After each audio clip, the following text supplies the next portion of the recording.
Hi అందరికీ ఎంతో టేస్టీగా ఉండే సమ్మర్ స్పెషల్ అయిన బటర్ స్కాచ్ ఐస్ క్రీమ్ని ప్రిపేర్ చేసుకుందామా. స్టవ్ వెలిగించుకుని మందపాటి కడాయిలో 1 కప్ దాకా పంచదారని వేసుకుని కరిగించేసుకోండి.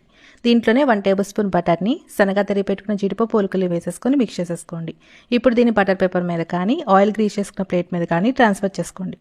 వేరొక బౌల్లో 3 కప్పుల దాకా ఫ్రెష్ క్రీమ్ తీసుకోండి.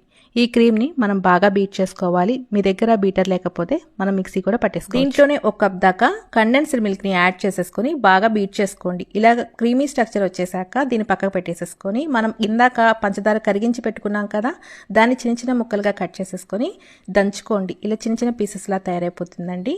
క్రీమ్లోకి కొద్దిగా యాడ్ చేసుకొని దీన్ని ఒక మౌల్డ్లోకి కానీ ఏదైనా స్టీల్ బాక్స్లో కానీ ట్రాన్స్ఫర్ చేసుకోండి. తర్వాత దీనిపైన మనం దంచి పెట్టుకున్న ఈ పంచదార పొలుకులు కూడా యాడ్ చేసుకొని 5-6 గంటల పాటు ఫ్రిడ్జ్లో పెట్టేసేసుకొని తర్వాత చల్లగా సర్వ్ చేసేసుకోవచ్చు. చాలా టేస్టీగా ఉంటుంది. ఒకసారి మీరు కూడా ట్రై చేసి ఎలా వచ్చిందో కామెంట్ చేయండి.